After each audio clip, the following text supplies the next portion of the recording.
그러니까 우리나라 업체들이 여러분들이 좋다라고 얘기했을 때 사면 안 되죠. 그러니까 우리나라는 장기 투자도 안 되고 우리나라는 안 돼라고 생각할 수 있는데 그 성격 자체가 시클리컬이기 때문에 그걸 이해하신 다음에 먼저 들어가서 그냥 기다릴래 라고 하시면 오히려 더 편하게 수익을 낼 수도 있어요.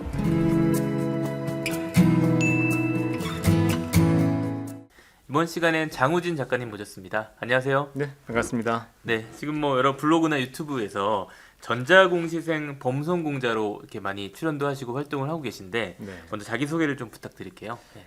방금 말씀 주신 대로 저는 전자공시생이라고 하는 블로그를 운영하고 있고요.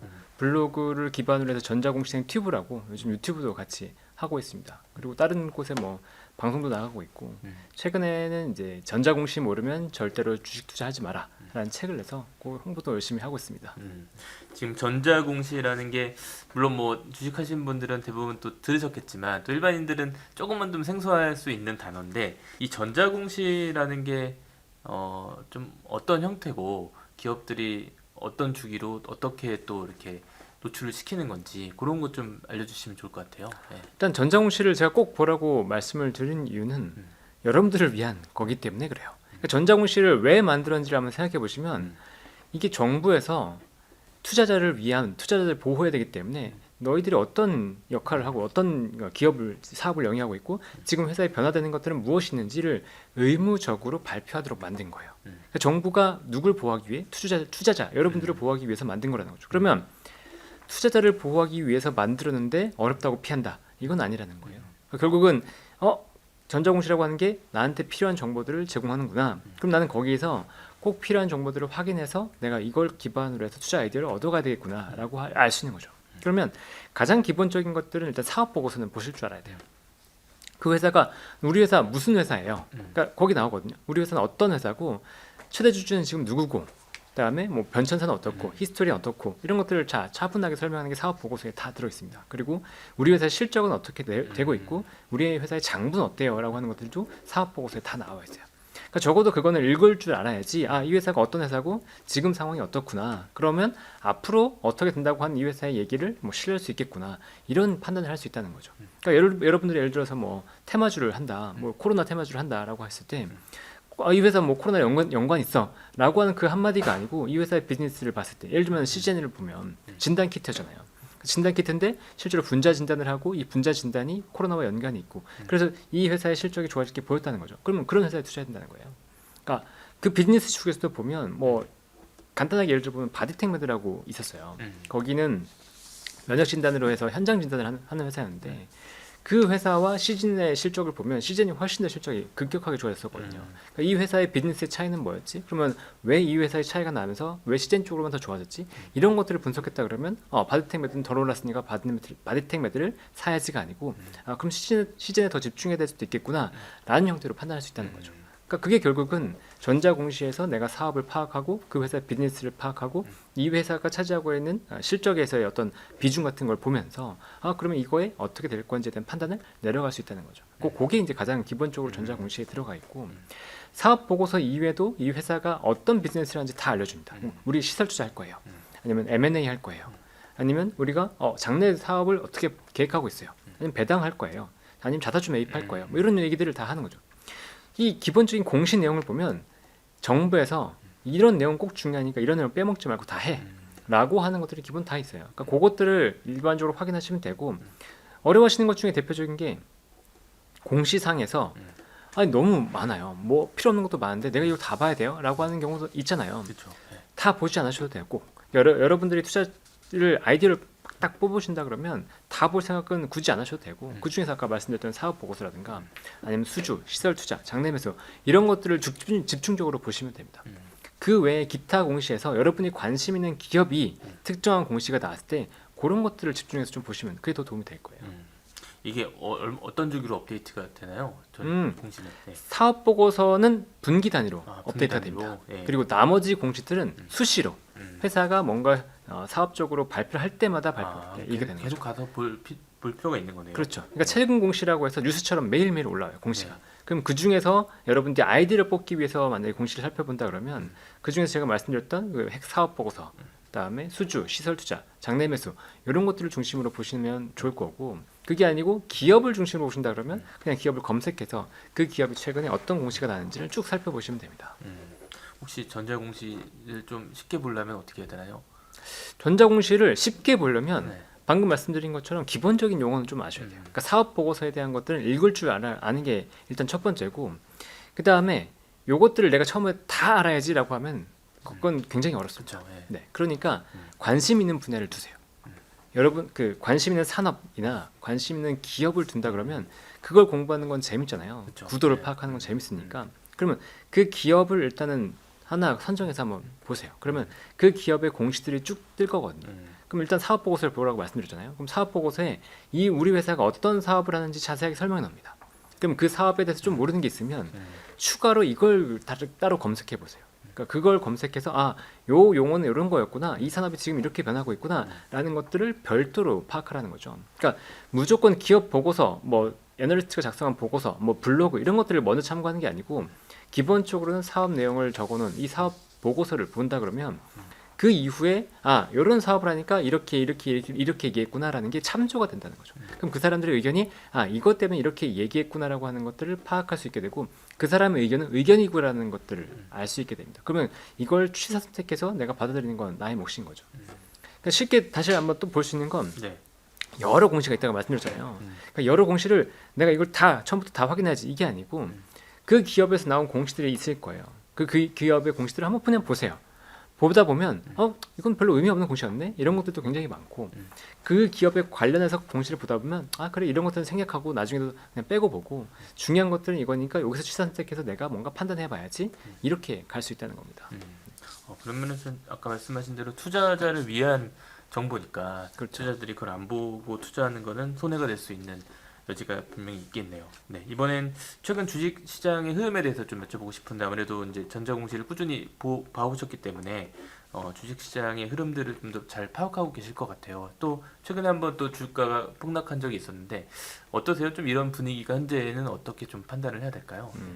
제가 전자공시를 보고 있긴 한데, 전자공시에는 그러니까 흔히 말하는 바텀업 투자인 거잖아요. 기업이나 산업의 동향을 파악한다는 건데, 제가 이제 바텀업 투자를 하면서 한번 크게 고전한 적이 있었어요. 그게 2022년입니다. 그러니까 그때 생각한 게 뭐였냐면, 태풍이 올 때 굳이 나가서 놀 필요는 없겠구나라는 거였거든요. 그쵸. 그럼 그 태풍이라고 하는 건 결국 매크로라는 거였어요. 그래서 매크로 시장도 저는 매일 아침에 동향을 보고 있는데, 매크로 시장을 깊게 파고들어서 매크로를 기반으로 투자한다, 이건 아니고 적어도 지금 시장이 투자할 때인가 안 할 때인가, 이 정도는 구분하자라는 거죠. 비가 올지 안 올지. 그러면 이제 최근의 동향에서 봤을 때 비가 올 만한 상황이 있었다는 거죠. 그러니까 날씨 예보를 한다 그러면 기상청에서 좀 어려울 것 같아. 비가 많이 올 수 있을 것 같아라는 이제 네, 그게 내렸죠. 왜 그랬냐? 이게 세 가지 이슈가 있었어요. 최근에 경기 침체, 미국의 경기 침체가 세게 들어올 수 있다라는 우려가 있었고, 그다음에 엔캐리 트레이드가 청산될 수 있다는 위기가 있었고, 그다음에 중동의 위기가 불거질 수 있다. 이 세 개가 이제 겹쳤던 거죠. 그러면 이 세 가지를 동시에 접했을 때 왜 이제 크게 문제가 있었냐라는 건데, 일단 중동 위기를 생각해 보면 지정학적 위기잖아요. 그 지정학적 위기가 발생을 하면 항상 안전자산에 대한 선호도가 발생을 합니다. 근데 안전자산의 대명사가 우리가 알고 있는 국채, 미국채랑 그다음에 엔화거든요.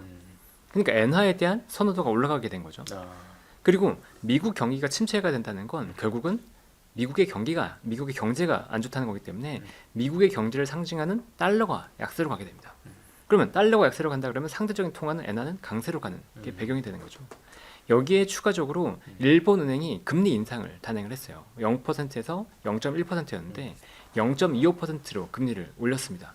근데 거기서 끝난 게 아니고 일본은행 당시 총재가 추가적인 금리 인상도 열어놓고 있다라고 얘기를 했어요. 그러니까 요거는 당연히 엔화의 강세를 얘기하는 거죠. 근데 이 세 가지가 겹치면서 엔화가 쭉 이제 강세가 돼버린 거예요.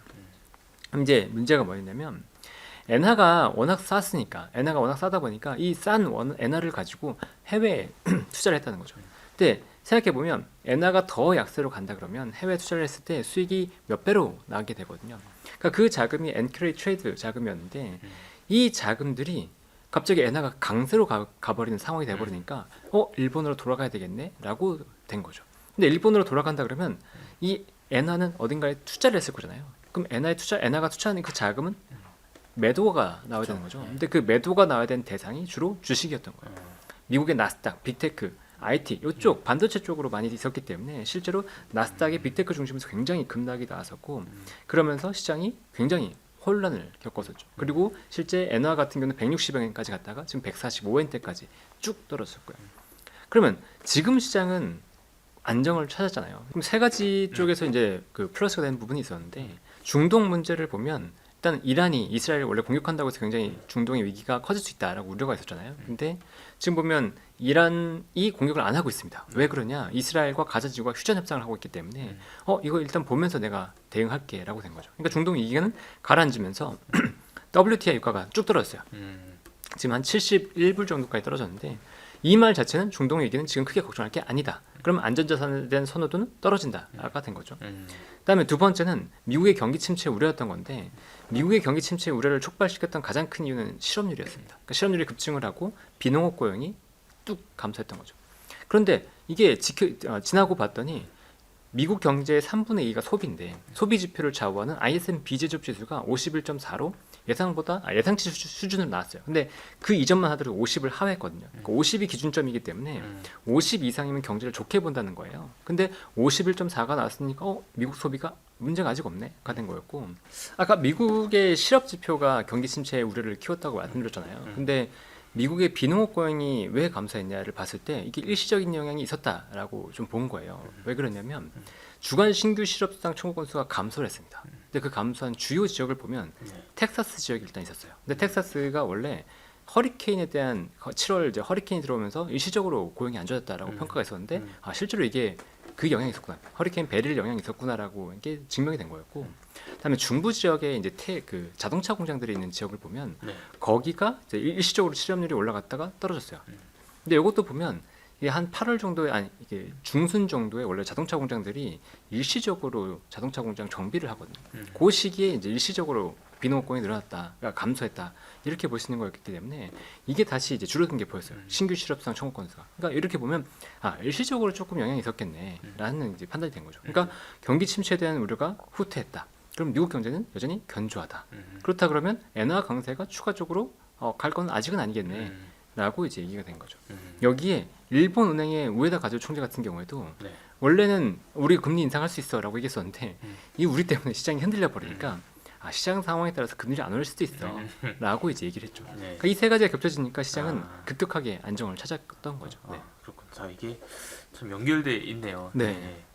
아무래도 이제 미국 시장 좀 얘기를 해주셨는데 뭐 경기 침체에 대한 우려가 좀 있었는데 앞으로 좀 전망은 좀 어떻게 보시나요?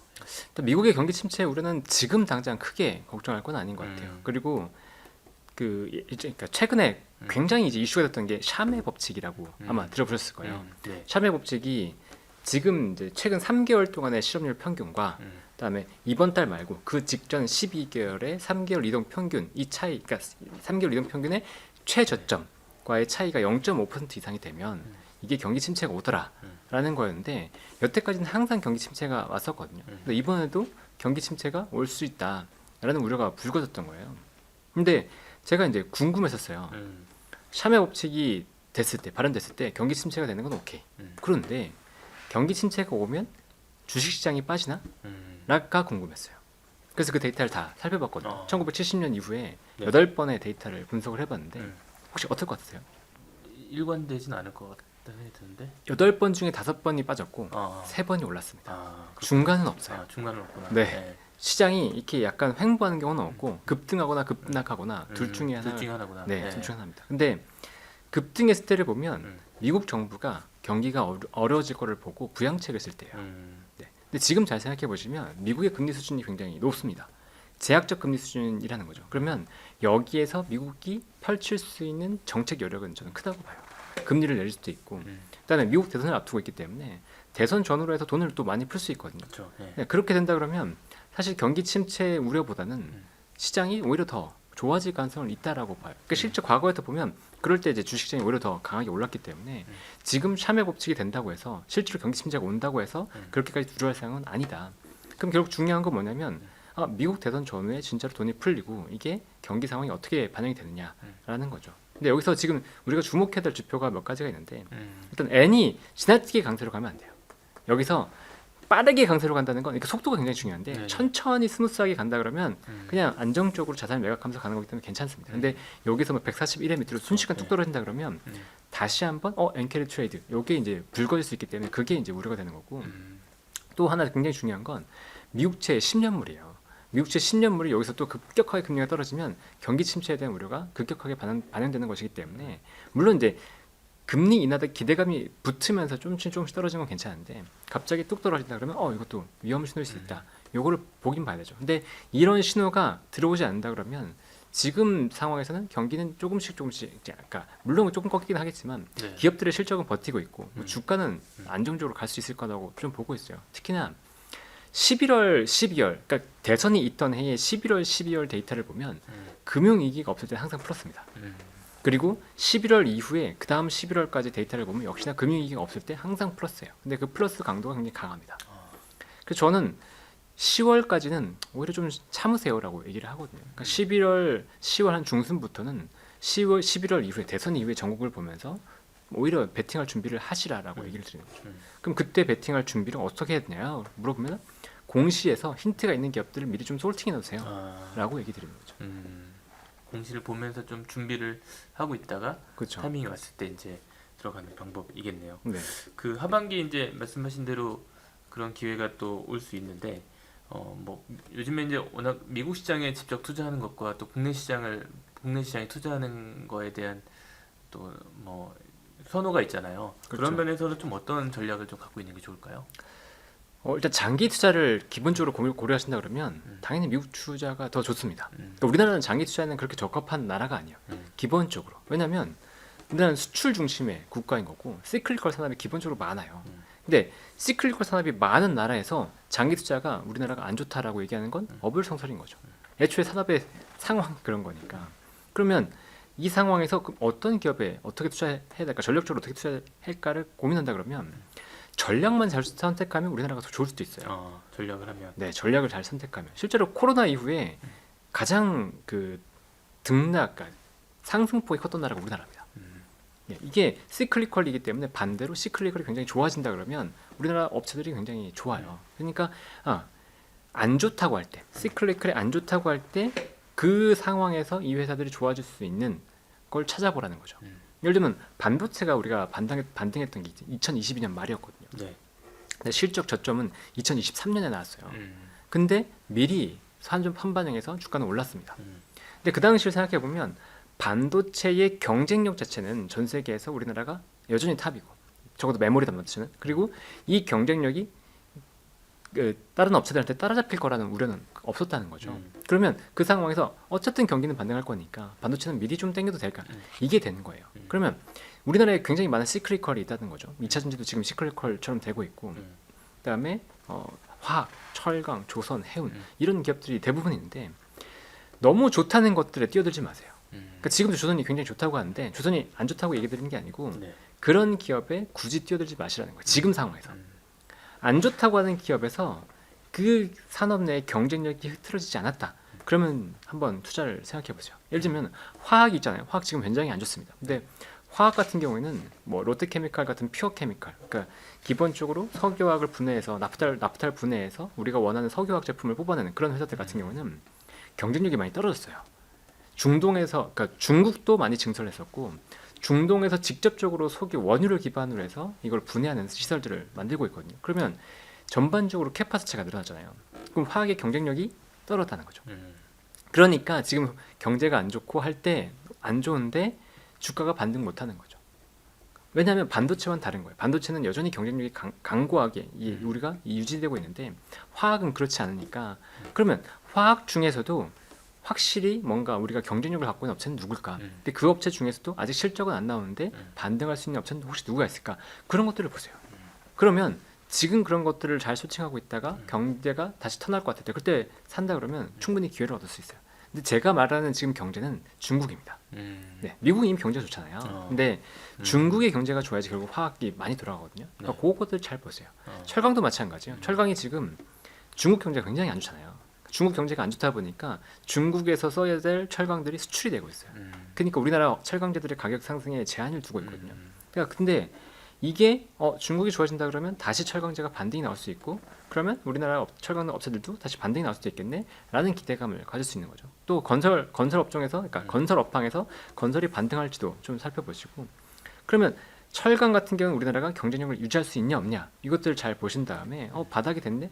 그럼 바닥이면 사보지 뭐 이런 판단을 내려보시라는 거예요. 그러니까 우리나라 업체들이 여러분들이 좋다라고 얘기했을 때 사면 안 되죠. 그러니까 우리나라는 안 돼. 장기 투자도 안 되고 우리나라는 안 돼라고 생각할 수 있는데 미국은 좋다고 할 때 투자해도 돼요.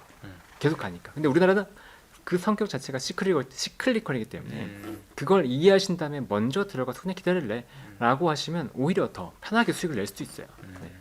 그렇구나. 그런 것도 어쨌든 전자공시를 통해서 좀 그런 상황들을 확인할 필요가 있을 건데 그렇죠. 아까 이제 여러 가지 산업들을 좀 얘기해 주셨는데 좀 지금 현재 좀 전자공시를 통해서 좀 주목하고 계신 또 다른 분야들이 있을까요? 산업이요. 산업으로 본다면 아까 말씀드렸던 것처럼 아예 저점을 잡고 있는 것들 그런 기업들을 좀 보고 있고 지금 패션 쪽을 좀 보고 있어요. 네.